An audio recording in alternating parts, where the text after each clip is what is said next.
You are pinned against a vertical sheet of blue ice 200 feet above the jagged tree line. The wind is whipping across the rock face at 40 miles an hour, driving ambient temperatures down to negative 20 degrees Fahrenheit. Your right hand is gripping an ice axe driven into a frozen fissure, but you cannot actually feel the handle. Your fingers ceased transmitting tactile data to your brain 40 minutes ago. They are rigid, lifeless blocks of meat. Below you, tethered by a single 11 mm nylon rope, are three of your teammates. They are relying entirely on the mechanical integrity of a single anchor you are currently trying to build. You must manipulate a locking carabiner and tie a flawless figure-8 follow-through not using those dead hands. If your frozen fingers fumble the gate of the carabiner, or if you dress the knot incorrectly, the rope's tensile strength drops by 50%. If you fall, the anchor fails, and gravity will ruthlessly drag all four of you off the cliff. You have 60 seconds before the cold completely paralyses your forearms. Welcome back to the briefing. If you are newly assigned to this operational grid, let me give you the baseline. I am a retired officer from the United States Special Operations Community. I spent the better part of 2 decades executing direct action, unconventional warfare, hostage rescue, and foreign internal defense in denied, highly hostile territories that will never officially appear on your evening news broadcasts. Due to the active, classified non-disclosure agreements locked in windowless vaults at the Pentagon, my face remains completely redacted, and my name is permanently off the grid. The military gave me a profound, highly lethal skill set, but it took its pound of flesh in return. My skeletal structure is a roadmap of titanium hardware. My joints are degraded to bone-on-bone, and I carry the localized nerve damage of a long, violent career. The Department of Veterans Affairs sends a disability check every month to offset the physical destruction, but I am not here to rattle a tin cup. I am an officer. I was raised to lead, and I firmly believe in working for my keep. This channel operates on a strictly enforced operational trade. I give you the raw, unfiltered, classified reality of modern warfare and elite tactical training. I break down the grueling psychology, the lethal physics, and the institutionalized suffering that Hollywood directors, video game designers, and military recruiters deliberately hide from the public. In exchange, I simply ask for your engagement. You hit the subscribe button, you smash the like button, and you drop a comment down below. That engagement feeds the YouTube algorithm, it keeps this channel airborne, and it allows me to stay fiercely independent while delivering this intelligence directly to you. If you can respect that trade, then lock and load. We have a highly vertical, freezing movement ahead of us today. Today, we are analyzing a battlefield where the enemy does not wear a uniform. We are stripping away the conventional tactics of flatland infantry to examine warfare conducted exclusively on the Z-axis. We are traveling to the frozen, unforgiving ridgelines of Jericho, Vermont. We are going inside the Army Mountain Warfare School to deconstruct the brutal physics of extreme cold weather operations and tactical mountaineering. Mountain warfare is the great equalizer. An advanced, technologically superior military force can be entirely neutralized by the sheer geometry of a mountain range. Armor cannot drive up a 70-degree cliff. Attack helicopters struggle to generate lift in the thin, freezing air of high altitudes. Close air support is severely restricted by unpredictable thermal drafts and jagged peaks. In the mountains, war devolves back to the fundamental physics of human endurance. The United States military learned this harsh mathematical reality in the high Hindu Kush of Afghanistan, and they send their best infantrymen and special operations elements to Vermont to learn how to survive it. The Army Mountain Warfare School operates under a fundamental, inescapable premise. Before you can fight the enemy, you must first defeat the environment. And in this specific environment, you are fighting two relentless, invincible adversaries: gravity and cold. Gravity never gets tired, and the cold never stops hunting for a vulnerability in your insulation. Let us examine the specific biological warfare the cold wages against the human chassis. When a soldier operates in extreme sub-zero temperatures, the body's primary objective immediately shifts from performance to basic survival. The human core must remain at 98.6 degrees Fahrenheit. When ambient temperature drops, the brain initiates intense vasoconstriction. The blood vessels in the extremities, the fingers, the toes, the nose, and the ears, violently constrict. The body is performing a brutal triage, sacrificing the limbs to keep warm blood circulating around the heart, lungs, and the brain. This creates an immediate tactical nightmare. Military operations require precise fine motor skills. Loading a magazine, manipulating the safety of a rifle, adjusting a radio frequency, or tying a complex knot requires extreme tactile feedback from the fingertips. At the Mountain Warfare School, students are forced to perform these high-level mechanical tasks when their hands are functionally paralyzed. They must use their larger, gross motor muscles, their shoulders and forearms, to force their dead fingers to bend around carabiners and nylon webbing. Furthermore, the mountains introduce the lethal paradox of sweat. Climbing a sheer rock face or trekking through waist-deep snow carrying a heavy rucksack requires an incredibly intense cardiovascular output. The body generates massive amounts of internal heat. To cool down, you sweat. But the moment the soldier stops moving to establish an anchor or pull security, that sweat becomes a death sentence. The moisture trapped in the base layers of their uniform rapidly cools, drawing heat away from the body through conduction at a rate 25 times faster than dry air. The soldier goes from overheating to profound hypothermia in a matter of minutes. The curriculum at Vermont teaches strict layer management. You must strip off layers while doing the hardest physical work in freezing temperatures to avoid sweating, and immediately put thick insulation back on the second you stop moving. If a student fails to manage this delicate thermal equation, they become a hypothermic casualty before a single shot is fired. Once the biological survival baseline is established, the school shifts to the geometry of vertical movement. Tactical climbing is completely divorced from civilian recreational climbing. In the civilian world, climbers wear lightweight, brightly colored clothing, specialized high-friction rubber shoes, and carry minimal weight. They climb on sunny days. A soldier climbs in heavy, rigid combat boots. They carry a weapon slung across their chest. They wear bulky gloves, helmets, and heavy tactical webbing. They carry a rucksack filled with ammunition, radio batteries, and survival gear. They climb at night. They climb when the rock is covered in verglas, a thin, invisible layer of clear ice that offers absolutely zero friction. To survive this, soldiers operate in roped teams. But a rope is a double-edged sword. It connects you to salvation, but it also physically chains you to the mistakes of the men below you. This introduces the terrifying mathematics of the fall factor. If the lead climber is 20 feet above their last piece of protective gear anchored into the rock, and they slip, they do not just fall 20 feet. They fall the 20 feet to the anchor and another 20 feet past it. It is a 40-foot dynamic fall. The kinetic energy generated by a 200-pound soldier carrying 60 pounds of gear falling 40 feet is massive. That entire load is violently transferred to the nylon rope, the metal carabiner, and the harness of the belayer below. If the system is not mathematically perfect, it will fail catastrophically. This is why the instructors at the Mountain Warfare School are brutally, obsessively strict regarding knots. A knot is the single point of failure in the entire system. Students must master the figure-8 follow-through, the bowline, the clove hitch, the munter hitch, and the prusik, and they must tie them flawlessly in the dark with frozen hands. In the military mountaineering community, there is an absolute rule. A knot is not a knot until it is dressed and set.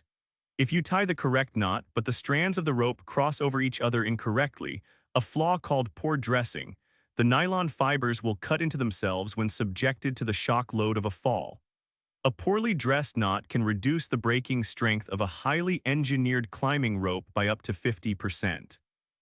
Calculate the cognitive load of that reality. You are hanging off the side of a mountain. The wind chill is -20. Your hands are numb. You are exhausted. You must execute a complex spatial puzzle with a piece of nylon cord, ensuring every single strand is perfectly aligned, because if it is not, your entire team will die. The instructors will walk up to a student, inspect the knot, and if a single strand is twisted by a fraction of an inch, they will fail the student immediately. Gravity does not care how tired you are. Gravity does not grade on a curve.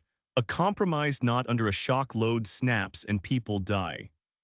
The ultimate crucible of the Army Mountain Warfare School is the casualty evacuation scenario.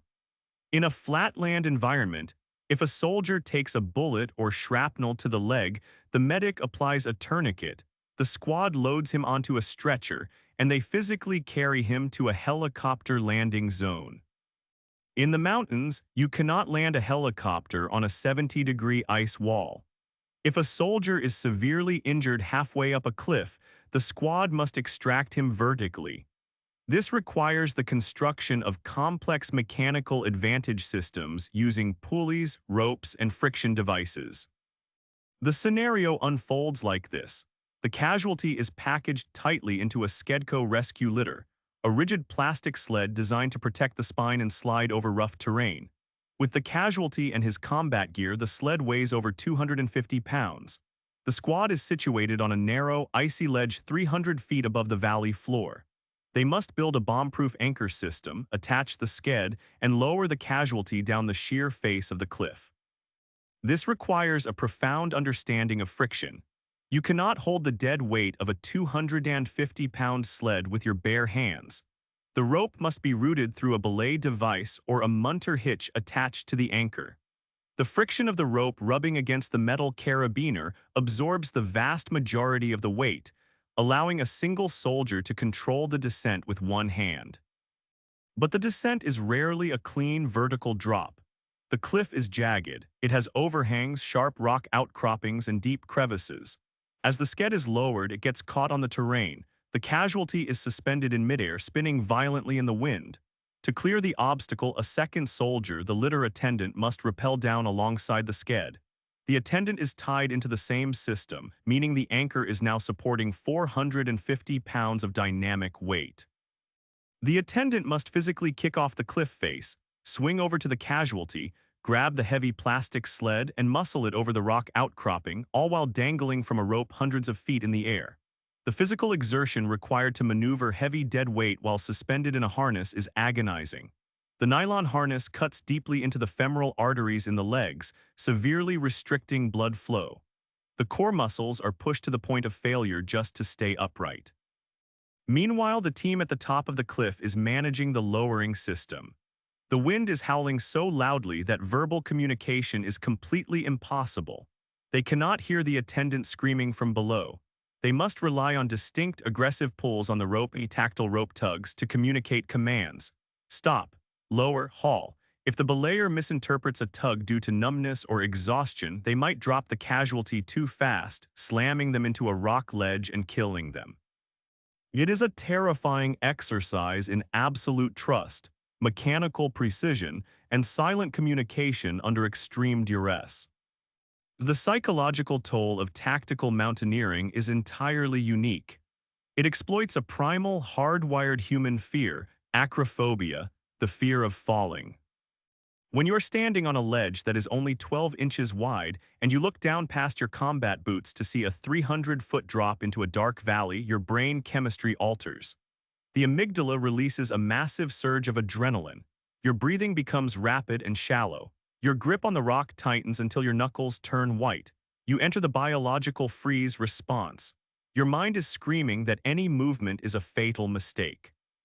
But in a tactical environment, freezing kills you just as surely as falling. If you freeze, you succumb to the cold. You become a massive operational liability to your team. The instructors at the school are deliberately pushing students into this specific psychological corner. They want to see the exact moment the panic hits the soldier's eyes, and they want to see if the soldier can fight through it. The true mountain infantryman learns to compartmentalize the void. They learn to separate the visual input of the massive drop from the mechanical reality of their gear. You have to intellectually trust the mathematics of the nylon rope and the steel carabiner infinitely more than you trust your own biological fear. You look at the drop, you acknowledge the lethality of the environment, you put that fear in a highly secure box, and you focus entirely on the next handhold. You focus on the friction of your boot on the rock. You force your prefrontal cortex to dominate your primal instincts. So why am I taking the time to deliver this highly classified, incredibly specific breakdown of vertical combat mechanics? Because the physics of the mountain and the discipline of the roped team apply directly to the sheer cliffs and the freezing environments you are currently facing in your own civilian life. You will likely never have to tie a complex anchor system with frozen fingers to lower a wounded man down a cliff in Vermont. But life is absolutely going to force you onto the vertical axis. You are going to face massive, towering challenges in your career, your financial stability, or your personal relationships. You will find yourself in environments that are completely unforgiving: an economic downturn, a sudden medical crisis, or a devastating legal battle. These environments act exactly like extreme cold weather. They are actively hunting for your vulnerabilities. They will freeze your momentum, drain your resources, and push your psychological endurance to the absolute breaking point. The natural civilian instinct when facing a sheer vertical challenge is to look down at the drop, panic, and freeze. You look at the massive scope of the problem, you realize how far you could fall, and you grip the rock so tightly that you completely exhaust your energy reserves without making any upward progress. The lesson from the mountain warfare school is that you cannot fight gravity, and you cannot conquer the mountain by brute force alone. You survive the vertical environment through the meticulous application of systems.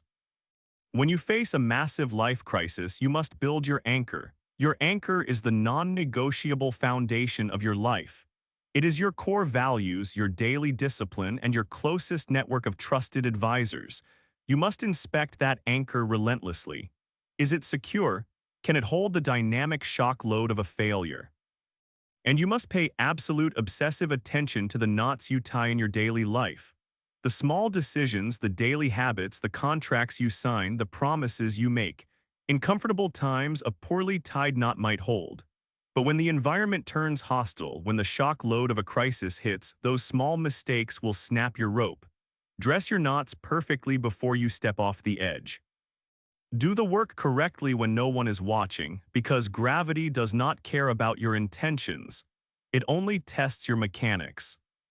Furthermore, you must recognize who is exactly on your rope team. In your business or your family, you are physically tethered to the people around you.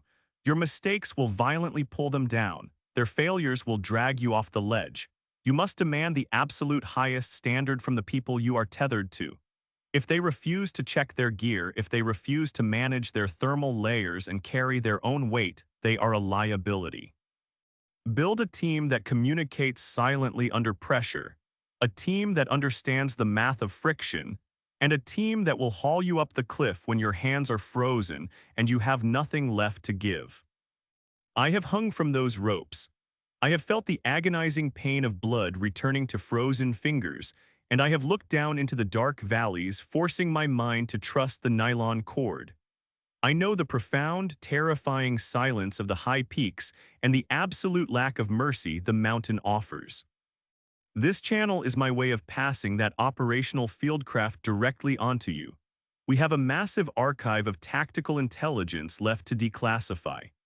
In the upcoming debriefings, we are going to break down the highly technical, solitary psychological warfare of the Navy EOD bomb disposal technician, and we are going to analyze the terrifying biological panic of the basic training gas chamber. If this briefing altered your perspective, if it gave you a mechanical system to use against the freezing cliffs in your own life, then execute your end of our operational trade. Smash that subscribe button. Leave a like on the video. It costs you absolutely $0, but it is the exact logistical fuel that keeps this channel operational, independent, and completely clear of the censors. I want you to drop a comment down below. Tell me about a time in your life when you were hanging over the edge, when you looked down at the massive drop of a crisis, felt the panic set in, but forced yourself to trust your systems and keep climbing. I read every single comment. I am always evaluating the mechanical discipline of the personnel in this squad. Keep your powder dry, check your knots, trust the rope. I will see you at the rally point. Out.